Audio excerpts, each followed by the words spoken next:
আসন্ন টি-20 বিশ্বকাপকে সামনে রেখে ইতিমধ্যে দল ঘোষণা করেছে সবকটি দেশ। 20 দলের মধ্যে এই আসরে সবার শেষে দল ঘোষণা করেছে Pakistan cricket board PCB. 1 June প্রথমবারের মতো 20 দল নিয়ে ওয়েস্ট ইন্ডিজ ও যুক্তরাষ্ট্রে বসতে চলছে টি-20 বিশ্বকাপের 11তম আসর। বৈশ্বিক এই আসরকে সামনে রেখে বর্তমানে ম্যান ইন গ্রিনরা ব্যস্ত ইংল্যান্ডের বিপক্ষে সিরিজে। তবে দল ঘোষণার পরেও বিভিন্ন কারণে সংবাদের শিরোনাম হচ্ছে পাকিস্তান। এবার প্রকাশ্যে এলো সহ অধিনায়ক নিয়ে দ্বিমুখী আচরণের কথা। বিশ্বকাপের জন্য স্কোয়াড ঘোষণা করলেও কোনো সহ অধিনায়ক রাখছে না পাকিস্তান। যদিও কদিন আগেই সহ অধিনায়কের প্রস্তাব ফিরিয়ে দিয়েছিল শাহিন শাহ আফ্রিদি, এমন খবর প্রচার হয়েছিল সব দিকে। আর পাকিস্তান ক্রিকেট বোর্ডের দাবি, সহ অধিনায়কের জন্য কারো কাছেই প্রস্তাব দেয়নি তারা।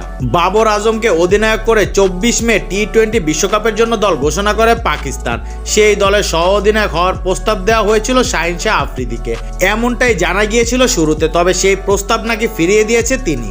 ক্রিকেট বিষয়ক ওয়েবসাইট ESPN ক্রিকেট ইনফো বিষয়টি প্রথম প্রকাশ্যে আনে। সহ অধিনায়ক হবার দৌড়ে বোর্ডের পছন্দের তালিকায় আরও 2 জন ছিলেন। তারা হলেন অলরাউন্ডার শাদাব খান ও উইকেটকিপার ব্যাটার মোহাম্মদ রিজওয়ান। তবে পাকিস্তান ক্রিকেট বোর্ড এই ব্যাপারে সম্পূর্ণ ভিন্ন মতামত প্রকাশ করেছে। তাদের ভাষ্যমতে এই বিশ্বকাপের জন্য শাহিন আফ্রিদিকে কেন, কাউকে নাকি বোর্ড থেকে সহ অধিনায়ক হওয়ার প্রস্তাব দেওয়া হয়নি।